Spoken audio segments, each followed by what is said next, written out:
Hello and welcome to Talking Bottom. I'm Paul Tanter. I'm Matt Brooks. And I'm Ange Pearson. And we're delighted to be joined by a very special guest this week. He's one of the most important and instrumental people in the rise of alternative comedy. He's an actor, director, writer and comedian. As a young man, he trained at the Bristol Old Vic and began his career in Alan Bennett's 40 Years On. With friend and regular collaborator Nigel Planer, he formed The Outer Limits, a musical comedy double act that toured the nation with their shows Rank and The Wild Boys, as well as playing regularly at London's Comedy Store. It was from here that he moved to the Raymond Review Bar, where he founded the comic strip. Not long after, he brought the comic strip to television, with The Comic Strip Presents Five Go Mad in Dorset being the first comedy shown on the very first night of Channel 4 when it launched in November 1982. Since then, he's written, directed and acted in dozens of comic strip shows for Channel 4, the BBC and Gold, including, but definitely not limited to, Bad News, The Strike, Four Men in a Car, The Bullshitters, and A Fistful of Travellers Cheques. He also created the Glam Metal Detectives and co-created, co-wrote and directed Stella Street, plus wrote and directed films The Supergrass, Eat the Rich, The Pope Must Die, and Churchill, The Hollywood Years. But it's from his appearances in front of camera that many will recognise him, whether it's drumming on stage at Castle Donington as part of Bad News, leaping on double-decker buses in his pants spoofing The Professionals, being locked in the boot of a car by Rick Mail while covered in vomit, channeling a Hollywood legend as Arthur Scargill, or doing a frighteningly accurate Lee Van Cleef playing Tony Benn. Peter Richardson is someone who, as comedy fans, we all owe a huge thank you to. Peter, welcome and thank you for being here. It's a pleasure to have you talking bottom with us. Oh, God. Why are you called Bottom? Is it because you love Rik and Ade's Bottom so much?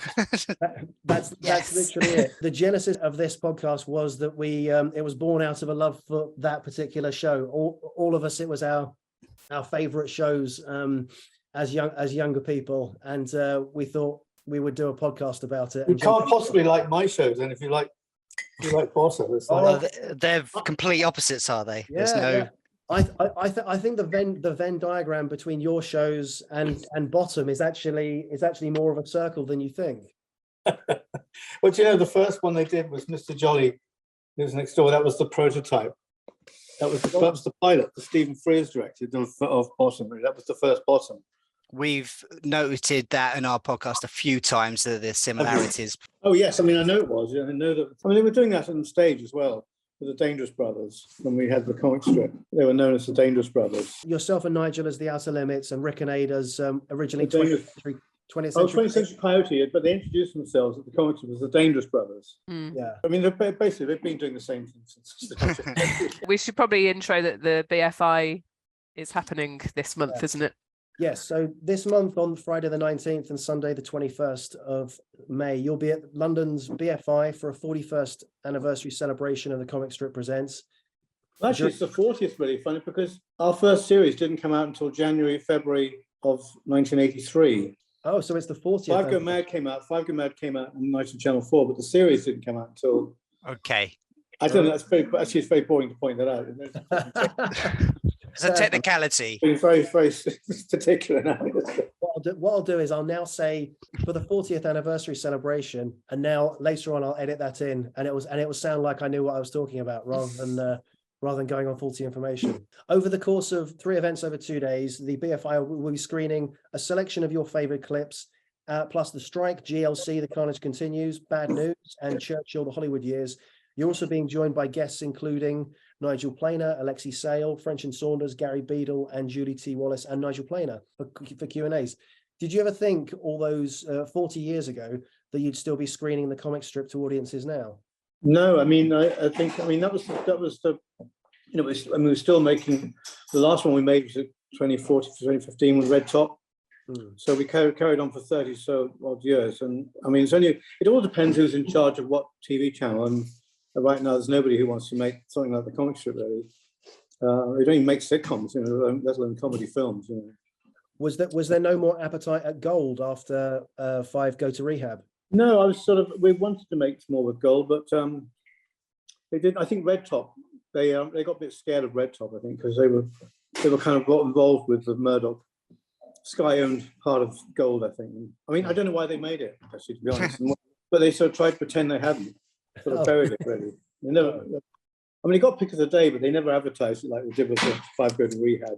Do you find that even if companies are more reticent to make them, are there new audiences still finding the comic strip presents through the box set and streaming and that kind of thing? I don't know. You probably know better than I do. I mean, I think when the video came out some years ago now, the compilation box, which had sort of everything up till 4 Men in a Plane. We made a few more after that. I understand a lot of people, quite a lot of student type of people bought it. Yeah. We've all got it, haven't we? Have you? Yes. Well, you don't look that old. Well, thank you very much for saying so. Yeah, well, I mean, I'm 39, so I didn't catch the comic strip the first time around. No, of course not. But it's great to, as a student, I got that because I loved Bottom and I loved obviously a lot of Rik and Ade's output, and that's why I bought the comic strip so that I could catch up on that. Did you get into that at all? Did you like some of them? I did, yeah, absolutely. I mean, I love a lot of them, but A Fistful of Travellers Cheques, and then of course in 1998 when 4 Men in a Car came out, I loved that. I'm showing 7 minutes of that untouched because I think it's the best 7 minutes of mayhem that we ever. Brilliant. I'm hoping it's the sequence in the car when Gold is on a loop. Oh God, it's fantastic! I just love it. That is one of the best sequences. It really is. So, out of the numerous, what do we call them, episodes, films of the comic strip presents, do you have any particular favourites personal to your heart, or even any ones that you think are underrated that you love and didn't maybe get the recognition? I've got some I do like. I actually like the later ones. I think better than the early ones because I think they're funnier and they're sharper and better filmed. And I mean, I like Gregory Driver in that case. I do know that one. This is to take off Silence of the Lambs. Yeah. With Adrian playing this guy who's a sort of wannabe serial killer, building a torture chamber which he falls into. And I like that. I like that one. I like 4 Men in a Plane, and I think 4 Men in a Car is good. Yeah, I like the first half of that very much. Hunt for Tony Blair, I feel good about. I like that one. Do you ever see that one? Yeah, the Hunt for Tony Blair. I remember watching that with Stephen Mangan. Some of that were just literally extracts from his diary, if I understand correctly. Well, I couldn't believe it when I read the book. Yeah. And it was like things like, if John Smith dies, and this is before he's died, I will be leader, not Gordon. It's like, what? And there's a version, there's an audio book with Blair reading that book, and he's saying those lines. I mean, I just don't. Could you cut together a version of Blair's voice and your film? You can have Blair reading those exact lines, apparently. Yeah, amazing. One of my all-time favourite episodes is The Strike. I think it's absolutely brilliant lampoon of filmmaking in general, but of Hollywood's interference. Now, how I was introduced to this was when I was in college, studied as a film student, and I had a very cynical professor that was like, the industry is shit, everyone's out to get you and stuff. I'm going to show you this. It's tongue in cheek, but this is exactly what Hollywood's like. And I didn't even know who Arthur Scargill was. No, of course. And the first question I have about that is, how on earth did you get Al Pacino involved? How did you get him to play the main character? It's amazing. How? Well, because I was Al Pacino. Yeah, obviously. That was a trip-up question, wasn't it? Like, yeah. So Matt, try to be funny. I'm trying. I was Al Pacino, yeah. So 4 of the things that you're showing at the BFI are actually Hollywood versions of British events. I suppose so. The Strike, GLC, and Churchill. Is that by design, and is that why you went to the BFI, because of the whole film industry link? I think I think Strike and GLC go together, and they both. GLC, I think, is funnier than the Strike, to be honest. Well, it's certainly easier to make a trailer out of it. I think those two to go together, and we wanted to show a few films, but so on Friday we're showing 2 20-minute sections, one 20-minute and then one 26-minute section, but of sort of scenes from the comic strip. And then on Sunday we're showing Bad News and Churchill, because I've just done a cut of Churchill. I mean, that Churchill is a Hollywood, it's got a Hollywood actor in it this time. It's Christian Slater. There's no trying to pretend to be Hollywood. He is Hollywood, which actually is a different kind of film. Yeah. So I've done a cut of that. I've cut it down to 60 minutes from 85. What have you taken out? Everything. No, I took out. I've just left me there. No, look, it's I've taken out all the sort of flabby bits that actually slowed up the film, which made it a movie, but actually made it less funny. Right. And the scenes that just seem like padding now, and you won't miss them when you watch it. It's just story and jokes. When it's not being funny, it's just doing hardcore story with Christian, who looks much better in it now than he did. There's a scene actually at the beginning, a sort of breakfast scene with Harry having his breakfast, and then we've got Elizabeth and Margaret. And it was both their first day filming, and it just didn't ever quite work for me. And I thought, I'll just cut it. We don't need it. Just have she's signing up to join the war. That's it. That's the starting point. Yeah. That's all you need to know. Excellent. And anthology series are something of a rarity in the UK. It's notable that most people can probably name all of them. The Outer Limits, of course, is American, Tales of the Unexpected, and Black Mirror. And they're the more serious, of course. The comedy ones are Ripping Yarns, Inside Number 9, and The Comic Strip Presents. Was telling a different story every week part of the appeal for you creating the comic strip? That was the most unfriendly television idea, really, because television works on repetition. And most success is like, oh, we got that one, let's have another one and another one and another one, let's have much more of them. And I think I went to see Michael Bolland at Channel 4 when they were just about to open. I said, I just think these guys can do anything. I think they don't have to be stuck in the young ones. They can do anything.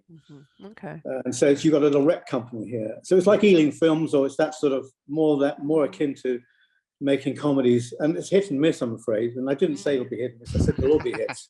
Yeah, of course. And I know Bad News got revisited, but was there ever a temptation to stay with the same characters? Five Go Mad, we did two of those, and we even did one 30 years later called Five Go to Rehab.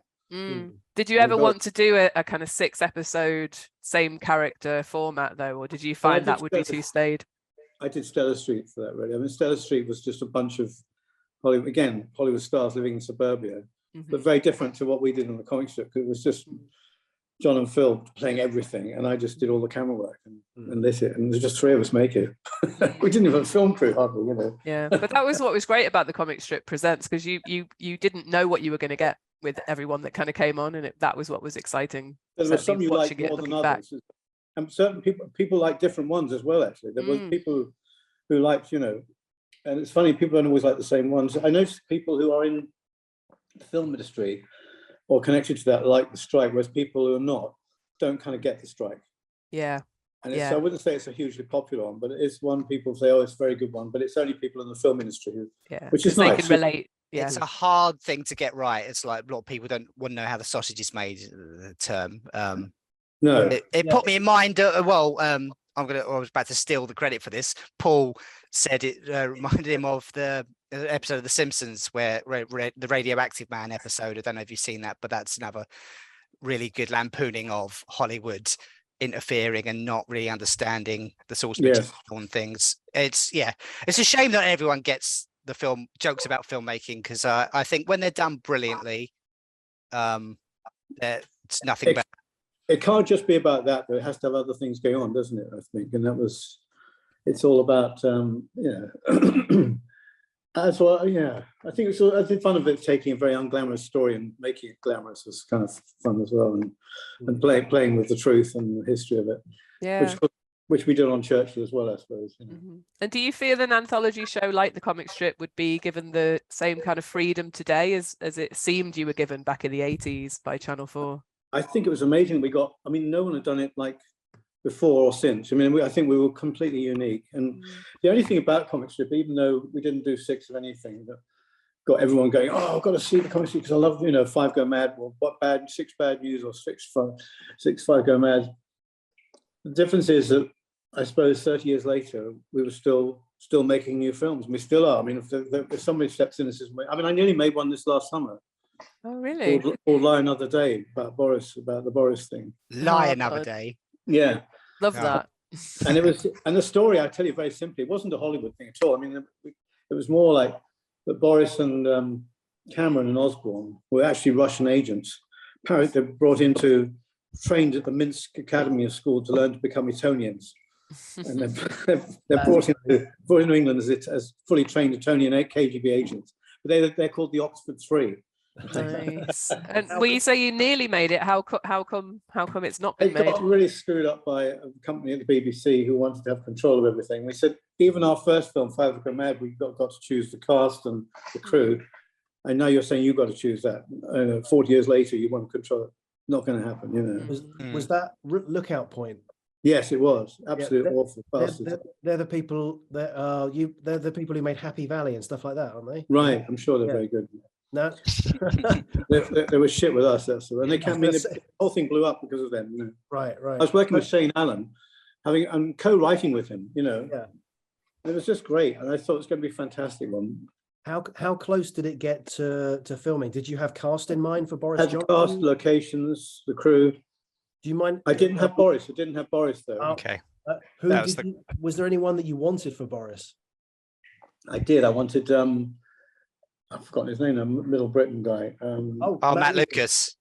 Matt Lucas, because I saw him do impression, and I went, "Wow, he's just spot on."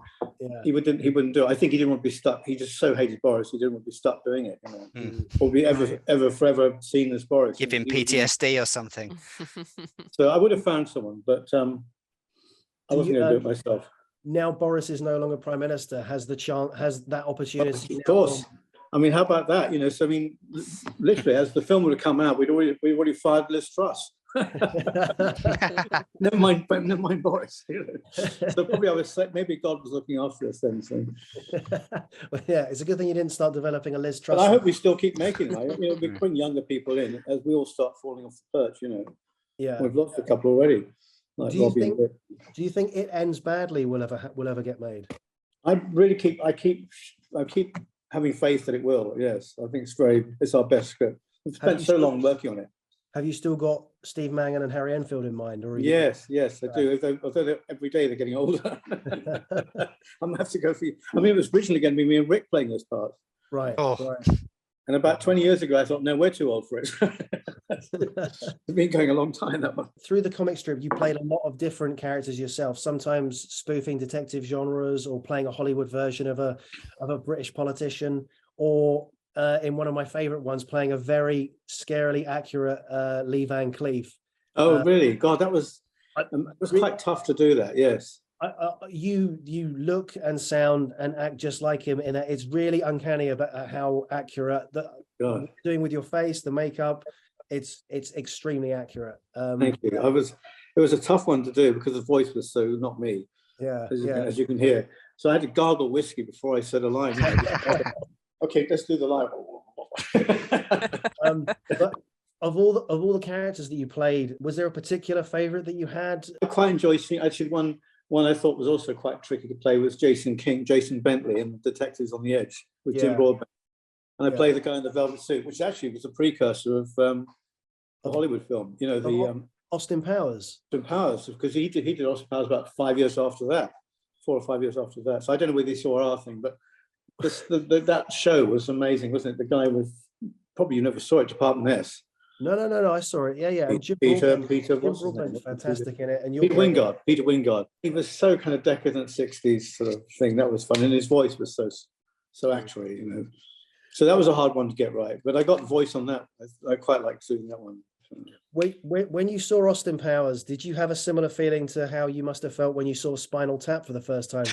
I was here first doing this, and someone else is making more money on it. I didn't. I mean, I actually didn't think that because he'd done his own thing with it, and he probably would have known about Department S and seen that, although he might have realised that. I mean, his was a really fully formed. You know, mine was just an extra character. Really, it wasn't really center stage of it. And bullshitters when Jim Broadbent was. Bad News was shot about the same time, I reckon, by coincidence. And when you see Spinal Tap, it's a very different premise because this is a successful band that are falling apart, whereas we're a falling apart band trying to be successful. So, you know, we're starting a band. We're grubby and shit, and they're sort of this kind of big rock band. Your character's voice is quite similar to, not saying you ripped him off at all, but I guess it's just the British posh rocker. Spider. Yeah, Spider. Yeah, I think he sounded a little bit. I don't think he's very posh, was he? I think. Well, it's sort of well, it's not like Rick Mayall's character is the posh one, I suppose. Oh yes, Rick always loved to do something posh, you know. I didn't know what I was going to do with Spider, which I always thought was. I did feel good about Spider because I thought he was a real character. And there's something going on with him, isn't there? It's very layered. It's not just smug. It wasn't a cliche. I don't think it was a cliche because it was somebody I'd played in a band with who used to play harmonica. He was called Pete Trill, and he was like always, scratching his nose, and it was lovely actually. And I didn't know what I was going to do with this character. I had no idea. And it was the morning we were shooting, and I put this wig on sideboards. I went, "Fuck, I'm Pete Trill." So I was sort of thinking, how did Pete sound? And I, just jumped into his skin ready to do it. And Chrissy Hines said, "You're exactly like a drummer we had. That's why she loved Bad News so much." Because I was like one of the Pretenders drummers. Can you drum? Can you drum? I did drum all the way through. I mean, I did the film. Did the soundtrack of the film. When we came to do the album with Brian May, it all got sampled, and it was all thing, and sounded much smarter. But I didn't think it sounded like Bad News anymore. Really, that was just too produced. Across all of the comic strip episodes and films, are there any particular favourite performances from Rik and Ade that you remember or particularly? Oh yeah, I mean Adrian. I mean, I see. The thing is, the bottom thing is great, but I think Adrian's much better than that. And when he did Gregory Darvin Nutcase, he's fantastically interested and very, very good. He's very good at communicating with the camera, though, and that sort of character who's just. As John Major was brilliant.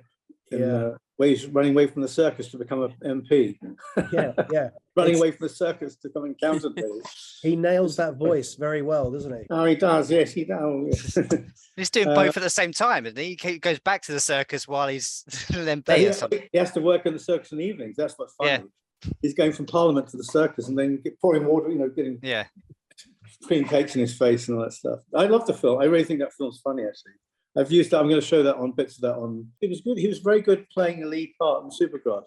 He didn't overdo it. He just was he's just very natural. So there's this whole side to Adrian where he can do this whole thing, that he does.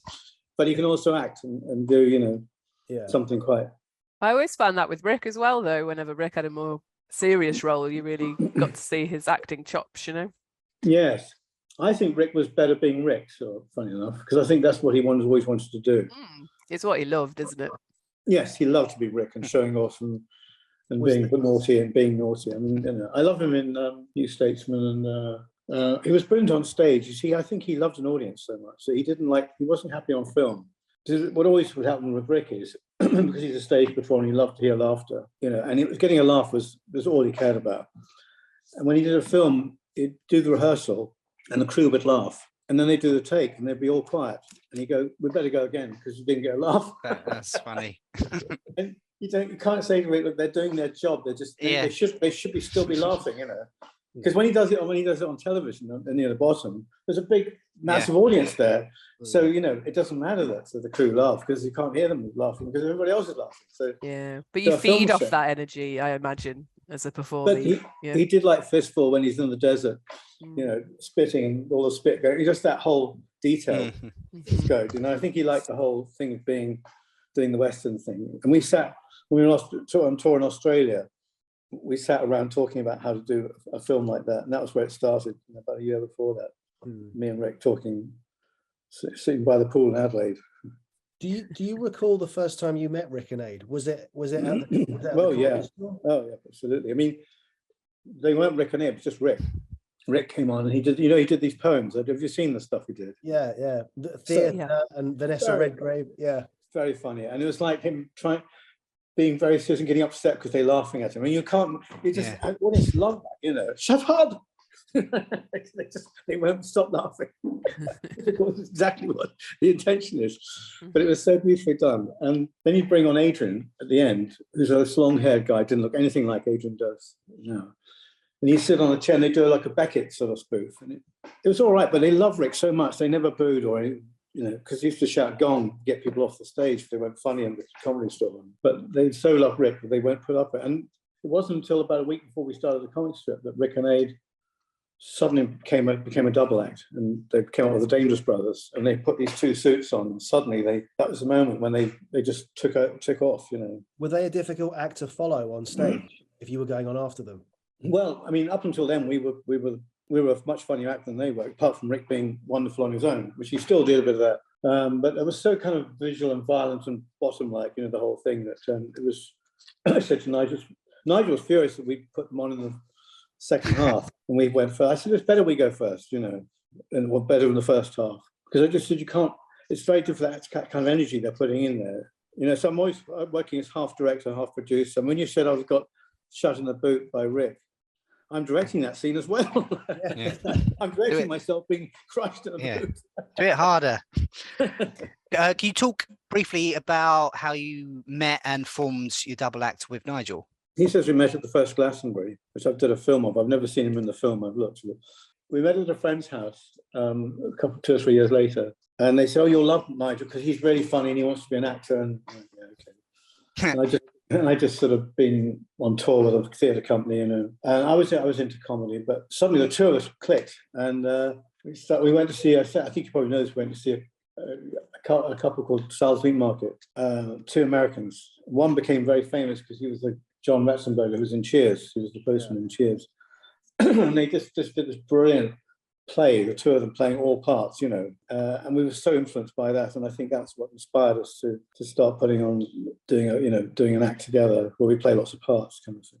Wonderful. And that was the start of it, really. And we wrote this play. I wrote this play with Peter Richardson, and it was a musical, really. And Nigel and I worked on it, and I wrote this character Neil for him, who I saw at a festival. Neil was a folk singer at a festival I saw. He was just so down and miserable.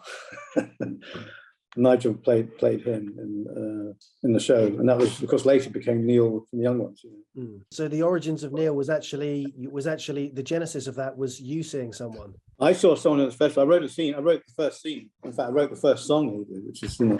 But no, this guy at this festival, I remember telling Nigel about him saying, "This song's about a girl who's just left me, and it's called I'm Down." And then he sing this song. He said, "This is about another girl who also left me." And it's just like, everything was so depressing, and it was like, you miserable bastard. And you probably won't like this one either. So and I wrote out the scene, and then of course Nigel ran with it and made it fantastic, as he would, you know. But funny enough, he did the same thing as I'm talking about Rik doing. Is when we were rehearsing down in Devon in this village hall, he started saying the band aren't laughing at it. They've seen it about 100 times by the time, the day before we're going to go to Plymouth for the first show. And he said, we've got to cut Neil out. It's just not working. No one's liking it. I said, well, we should just check it out. Let's put it in one show. If it doesn't work, so it was this big sort of showdown about Neil. And so he did it, and of course it stole the show, and the character. Wicked. So back to comic strip stuff. I hear a lot of the filming things was done on the fly, like guerrilla filmmaking, picking up shots here and there, stuff of you riding up to the mall and ditching your motorbike and things, yourself and Keith Allen jumping off the bus in the underwear and stuff. Was that by necessity, or was that always the case? I mean, talk a little bit about your process of how much of it was shot fly. Certainly with Keith, everything was quite dangerous and fearless he was, and so I mean, he was always also doing anything off the hoof.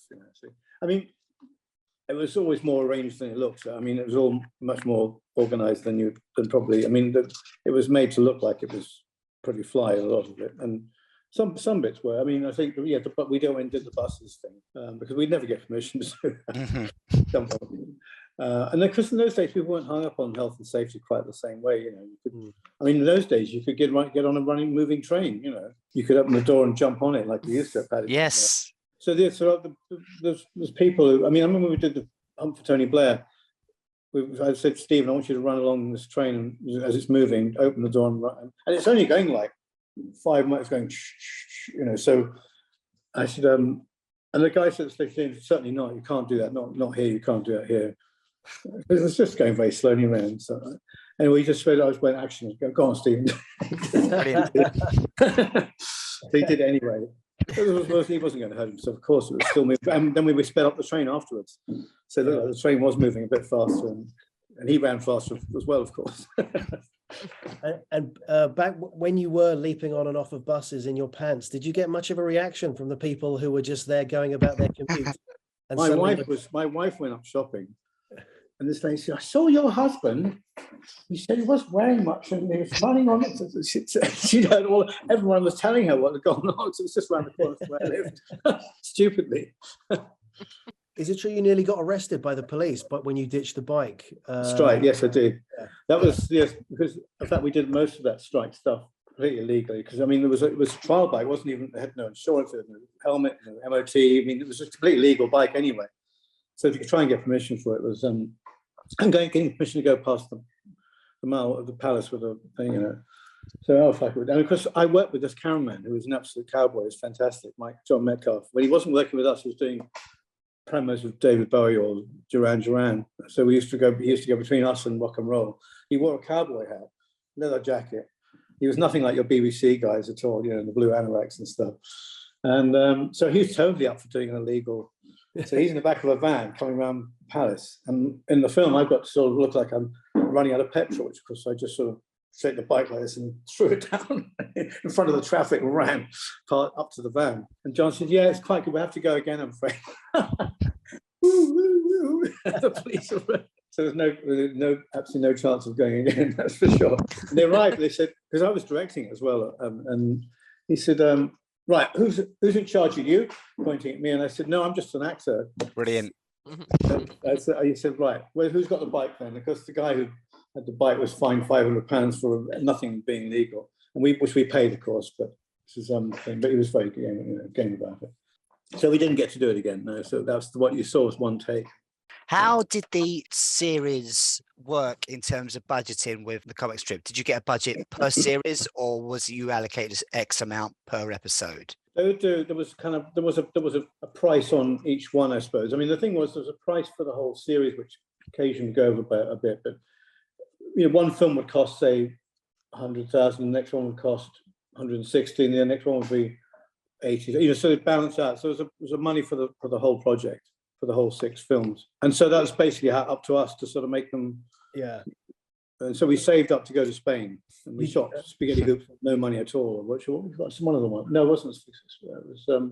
And I can't remember which one it was. We did quite cheaply, but I think Eddie Monsoon was cheap. Would you then find yourself kind of going, okay, so for this one we need to do a lot more, so that one later down the line we'll simplify it and we'll work out a way to do that one cheaper, that kind of thing? We never we just went and did what we wanted, really. Incredible. Yeah. Even in the later ones, you were shooting in the middle of the public. In 4 Men in a Plane, you were sweeping through Stansted Airport. Yes, that's right. Forget about their business. It's a really impressive and cinematic shot. Did that take a lot of goes to get right, or was that a one-shot thing? Or? I think we did it. I think a couple of goes, really. I think we did a couple of goes, but those things are just the choreographing things. And people always, I mean, it's great. I've had a lot of people say, "Oh, it's very clever," and I actually say it's not that difficult, really. Just got to keep people moving and keep the dialogue moving, and you know, it's fun to do. But did you have permission for that one? Did you get permission, or was that just turn up? I don't think we would have been in the airport very long before somebody. Yeah. I mean, for sure, they knew we were going to be doing so. As long as we was cool about it, and you know, and people basically like seeing Rik and Ade, and they want to help you. You know, that's the thing about it. They know you're funny. You know, you're not terrorists doing it, so you're on telly, and we've got a film crew, and we've got health people on. So, you know, we've got people there to deal with it all. I think actually, For Men in a Car I thought Rik was fabulous in there, and I think when you say what's Rik was great, and I thought he was lovely in that because he was so such pain, and trying to hit that with his foot, and then and then he goes, "Oh God, I just want to go to Swindon." You know, Rik's his best line.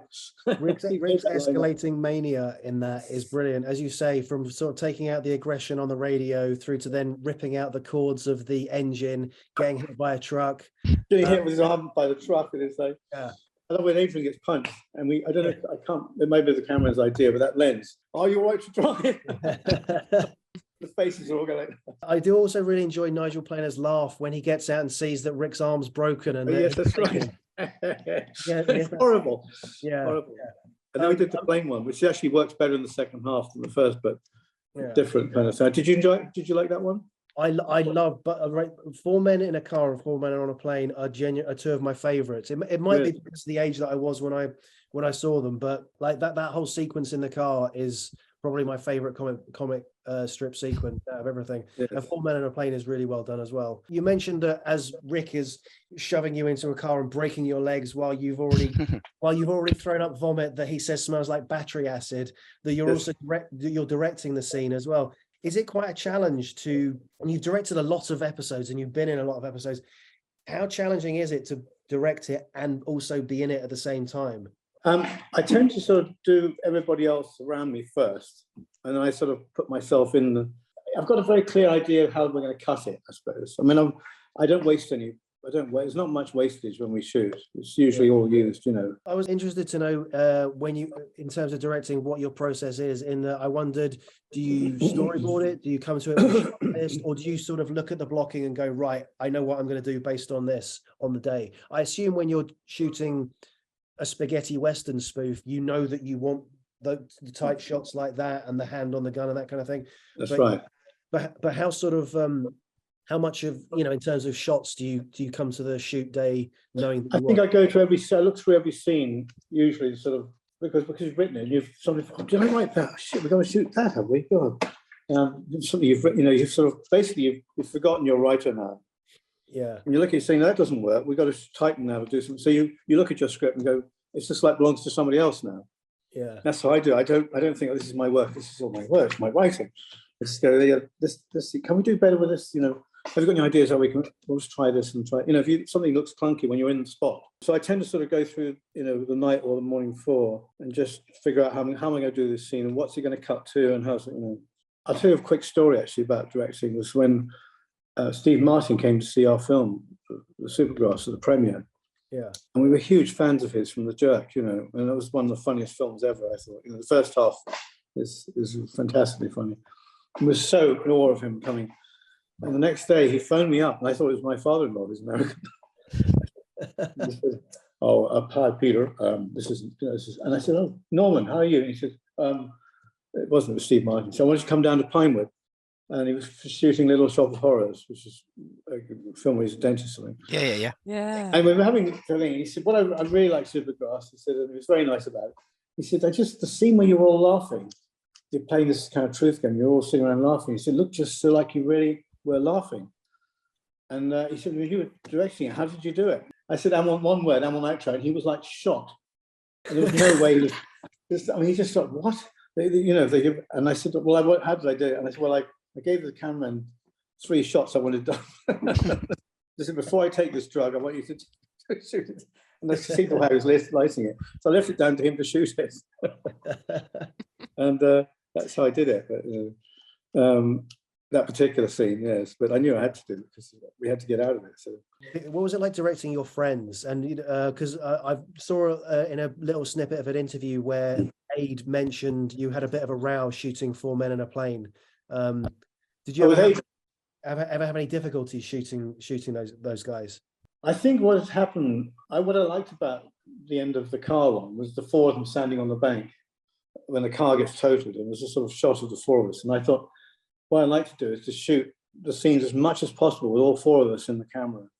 And that's what the film does. It's a lot of developing shots with the 4 of them in. And I think there's something Adrian wanted to do that didn't fit with my design. And I think he wants to do it a different way. And I usually say, yes, let's do it that way as well. You know? And if it works better, we'll use that. I'm not going to stick out and do, you know, if someone comes up with something better, I'm really happy to do that. You know, and he just made a film, the Bottom film, Guest House Parody. So yeah, and I think he was kind of thinking I wasn't doing it right, something like that. And I think he found it restrictive, the fact I was trying to choreograph the camera and the shot and the people, everything, so that it all works. And I think it does work. I think, to be honest, I thought I was right about that. You know, I think the film is good because it's got that group thing. There's always 3 or 4 people in the shot. You know. Yeah, I agree. I've never watched it thinking, oh, I wish this was done a different way. So I hopefully you're vindicated. I mean, the great thing is we never left the ground on that plane. Obviously, we never. And you don't. I mean, I'm amazed that you never think we're not up in the sky there. And I didn't even think of that. Yeah. Waving at the coach. It's all done in a car park outside this hotel, you know, with a fan, with a thing blowing in windows and stuff. And all the plates we shot just matched so beautifully with the interior. Yeah. It all looks it all cuts together very seamlessly. Yeah, absolutely. Because we lost our cameraman, John Metcalf, who finally drunk far too much vodka. Couldn't get out of the minibus. He was done in. Wow. So the gaffer we had out there, he and I shot it really. I mean, just basically. By then I'd done a lot of Stella Street, so I was kind of into lighting as well. And in terms of directing, you sort of had a bit of a mentor in Bob Spears, who everyone will know as a real sort of titan of British comedy. What was it like watching him and observing him and learning from him? Yes, I mean, I think, funny enough, I mean, because I've been making my own films before. Bob was a TV sitcom director, and he was at most at home when he had 3-4 cameras on stage, and he's in the control room. And so, he'd done brilliant shows like Fawlty Towers, he'd done Goodies, he'd done Dad's Army. I mean, and then, of course, he did all things like Bottom, Absolute Fabulous, And these are all TV. So the actual filmmaking experience was a kind of new thing for him, oddly enough. What he showed me was definitely how to make timing work. And, his main thing was the TV way was to cover it from different angles so you could always cut. Right. Whereas someone like Stephen Frears would say to you, don't stop acting, just do it quicker. Stop acting, do it quicker. So, I mean, that's so you don't have to do the cuts. So that was interesting, but it's all about pacing. Film time is a lot slower than real life. It's, you've got to be much more quicker than you think in film, Did you have a favourite director outside of you? You can't choose yourself, but did you why would I use myself? Of course, I was the best. I like both of them. I thought they were both great, actually, and I worked well with Bob. And we had our fallouts, because I wanted to kind of go European cinema and not do any cuts. In Susie, we had a real fallout because I wanted it to look like one of those French films, where there's sort of just everything happens in the camera sort of thing, Yeah.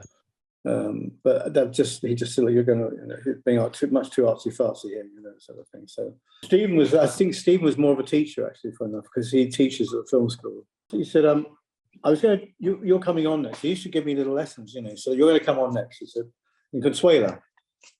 And he said, there was an actress there. He said, I would do a close-up of her to point you up to make your entrance better. He said, but there's nothing happening in your eyes, so I don't see the point of it.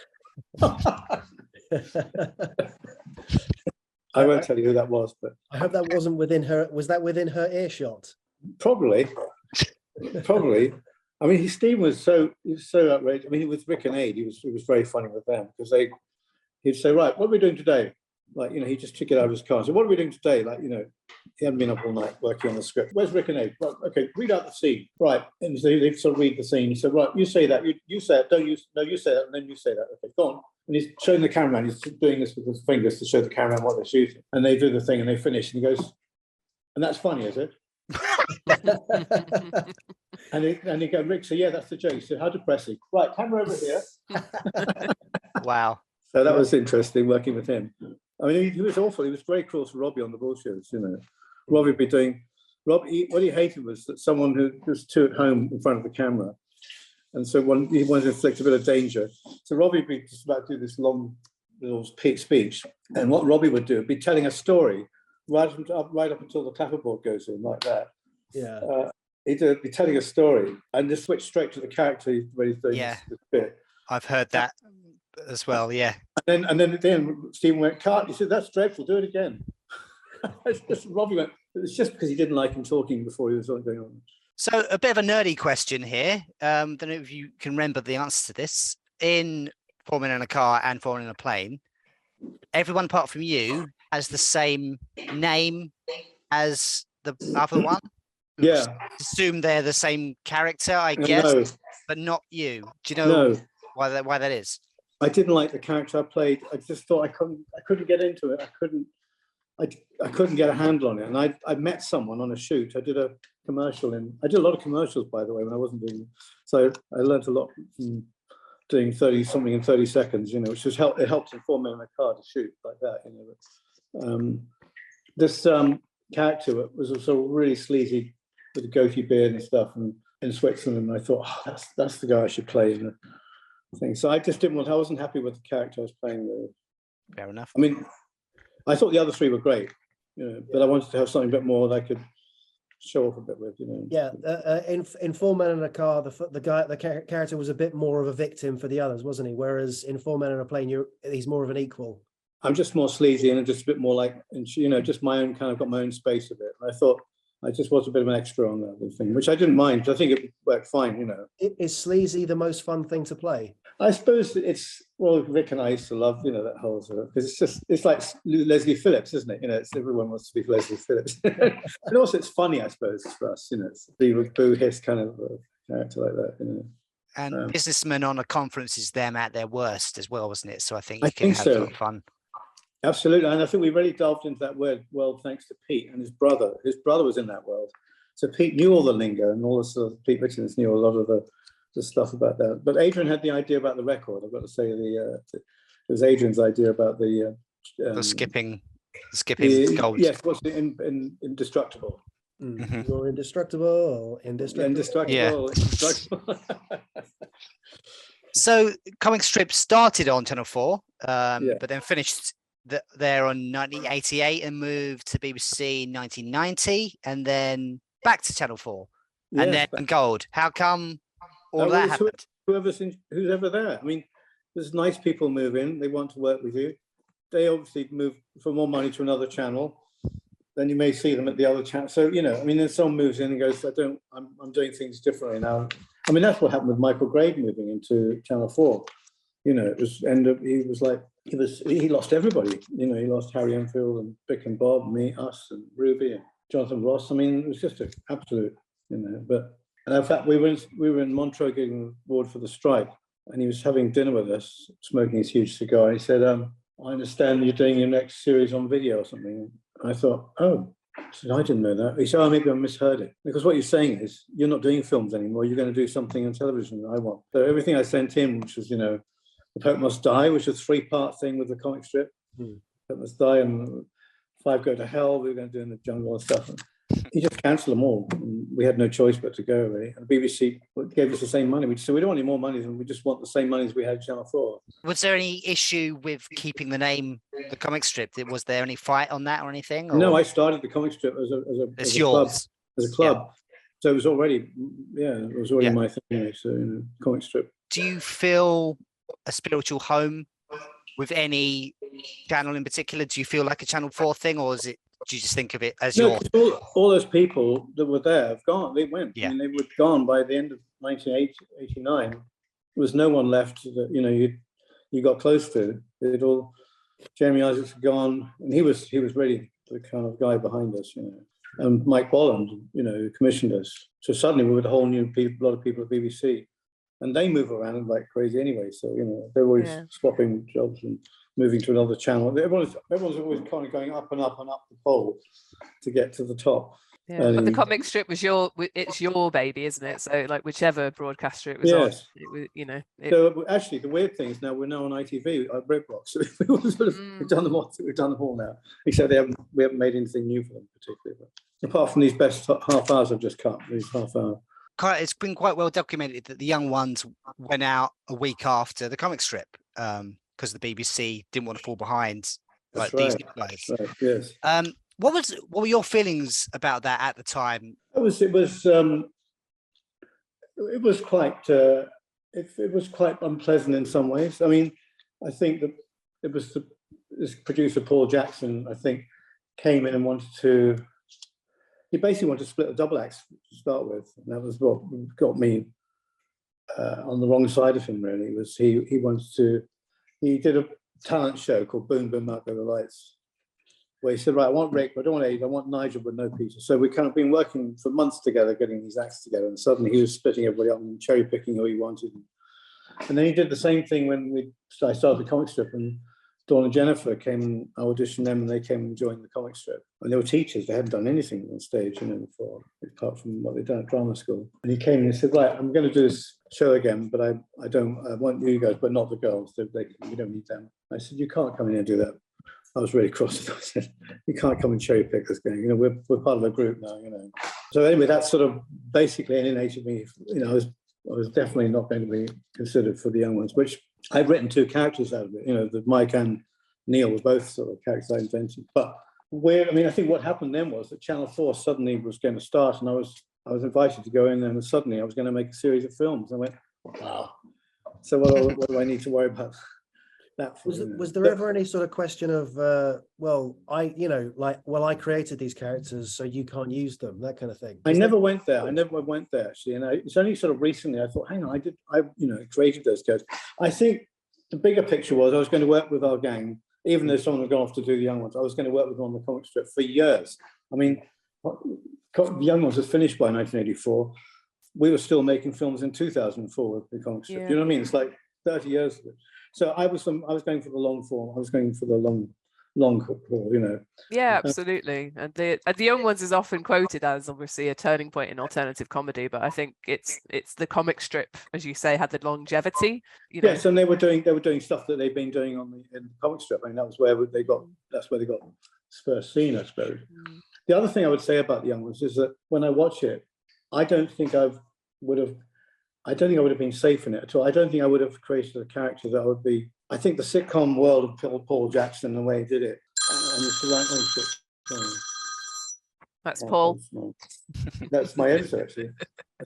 Paul Jackson. Yes. Paul Jackson's agent on the phone. But I think looking at that, in hindsight, I would have been rubbish in it, to be honest. And I don't think I was right for sitcom kind of. I like we were doing stories. I like playing film characters, and it wasn't my world really. That's all. That's interesting, because certainly some people would think, oh, if only you'd played Mike in the young ones, it would have been a very different show. And of course, Christopher Ryan did a good job with it, but often a few people do actually criticize the character of Mike quite a lot. He looked like a character out of the 70s. I thought that was the thing. He looked like one of those guys out of the two not the Likely Lads or something. He's like something out of the Likely Lads. Yeah, I thought he was a different world. As fans of that show, like we've often, you often wonder what might have been if you had been cast in that role. But of course, I don't know. I mean, again, when I did Bad News, I think Spider was equally. I felt I was equal to the others on that because I had a really strong character. It was real, and I don't know what I would have found because the young ones were so heightened. Like you had Rik being over the top, sort of Rik character. You had Adrian going through walls with his hair, and you got Nigel going like that. I didn't know quite where I was going to fit into that sort of over the top cartoon kind of world they were creating. You know what I mean? So it was probably why they did struggle with Mike. Well, maybe because I don't think I would have. I don't know. I really don't know. But it was never. It didn't happen. So yeah. But I'm not unhappy by that. Really, I actually think I'm quite glad I wasn't. It happened as it was meant to. And I had lots of, I was already starting to work on these films. I was making these films. So. And if you were to make the comic strip today, are there any current comedians you'd love to cast? And I do all the time, yeah. But I mean, we were working the last lot with Morgana and people like that, and the in between of Jack and James Buckley. Yeah, James Buckley, yeah.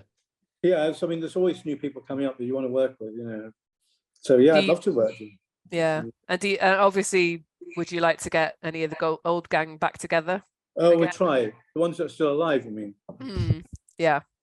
God, yes. No, Dawn and Jennifer, I speak to a lot. They're both going to be in Lie Another Day, and Nigel was. Nigel was going to play Dominic Cummings, which would be wonderful at, Oh, that would be great. He had a great Dominic character. I wrote a great Dominic Cummings film, Do people pitch you comic strip ideas? I have heard someone in the past, yeah. And in fact, the Hunt for Osama bin Laden was one, and I thought, no, we should do the Hunt for Tony Blair, not Hunt for. Right. I immediately thought that I should do that instead. Right, I wrote that with Pete, But but do you ever get people coming to you going, "Oh, I've got a great idea for a comic strip thing"? Like sometimes, usually things we've done already. Right. Is it? Are they generally like not very? Yeah, they're either stuff that you've done already, or they're not very good ideas. I'm probably being unfair, but it's like you read the first page and you go, "I'm not sure about this," but I'm not very good at reading other people's scripts. Don't worry, that's not a precursor to me whipping out no, sure. a treatment and saying, I've got a great idea. It bloody was. He's going to email you. I'm still sad we didn't do the Boris one. It would have been funny. And I think it would have sustained because it had a good story about them being spies. So it wasn't just like, if you missed that moment, it was actually a story you could tell in 10 years' time because it was about instead of the Cambridge 4, it was the Oxford 3. Yeah. and Dominic Cummings he was the KGB colonel and he had spent time in Moscow. Dominic Cummings has spent 4 or 5 years in Moscow. Yeah, that's a bit suspect, that, isn't it? They spent. Yeah. But there's a funny moment in the film where they've been trained, and Jennifer's trained them how to be entitled and how to be entitled Etonians and all this sort of stuff, and they arrive in a crate on the side of Eton cricket ground, and as the crate's dumped on the grass, a cricket ball hits the side of the crate, and they come out dressed in cricket gear and go, "Come on, you chaps, hurry up!" So it's a really good intro into Eton. They come fully dressed in cricket gear, landed in a crate. That's something we'd love to see, and we hope that it. Well, probably not. But the ideas that you've got for new comic strip shows and films, as well as your experiences on the making the previous ones, I wondered if they were all going to form part of a book that we heard you were writing. You're working on at the moment. Is that? I'm writing a book. Yeah, at the moment. I've now started working on this story of, and I'm quite enjoying it. To start with, I was so scared of it, I couldn't really write, but I think I'm getting better at it, because prose is such a different thing to writing scripts. Scripts are easy, really, compared with writing. At the moment, is that something that you've got an anticipated release date for, or is it sort of? No, I haven't got a publisher or anything. I just thought I'll get it done and then see what happens, really. And I think we're going to do this. Nigel and I are going to do this tour next January, February. Tour doing what we're doing at BFI, really, which is sort of showing best of sort of thing out of one film. So we do it in 2 parts and show a film. Because we did that in Bristol last week, a couple of weeks ago, at the Slapstick Festival. We did. We showed more bad news, a shorter version of it, and we showed this half hour of these films we've done with interviews and stuff. So we're going to do that, I think, probably next year with a Q&A kind of thing. Fantastic. And obviously you've got the BFI thing coming up. Tickets are still available. People should all buy them. But otherwise, where is the best place for people to watch episodes of the comic strip? Well, we got them on BritBox. I don't know that London Live had them for a while. I think I'm not sure if they still got them. But, they did, yeah. They were running them. I think last month they were running quite well. Yeah. I've got an idea for a comic strip pitch. Go. Okay. You got 15 seconds. 5 Go Mad in a retirement home. That's it. Yeah. It's only a title, but there you go. I think Rik and Ade did that, didn't they? I think they did a version of that. That's what they were thinking of doing it. Yeah. They said that if they were going to do another series of Bottom in the future, they would wait until they were old enough to be hitting each other with colostomy bags and that kind of thing. Yes, exactly. That was what it was. And I think I did one in Stellar Street like that with the stars going. I'm sure I did an episode. I'm sure. I can't remember. You know what? I'll tuck my 5 Go Mad in a retirement home back into the drawer, and I'll work on it a bit more, so it's more than just. Actually, we did 5 Go to Rehab, which was exactly, which was them 30 years later, and that was sort of sad, wasn't it? Really? Yeah, that was them sort of running around trying to steal gin and things. But Rehab comes before retirement, so there's still room for. That's right. But it's the sort of that thing that they're not the same as they were, kind of thing. Yeah. Awesome. Well, thank you very much for talking to us today, Peter. Thank you very much for doing this. Great. Thank you, Peter. Thank you for speaking to us. Absolute pleasure. Speak to you both. Yes, great. We're looking forward to the BFI. We'll see you there then. You'll see us waving at the back. No, great, lovely. Look forward to it. Look forward to seeing you. I hope you enjoy it. Thank you very much. Thank you. Bye. Okay. Bye. Bye. Take care.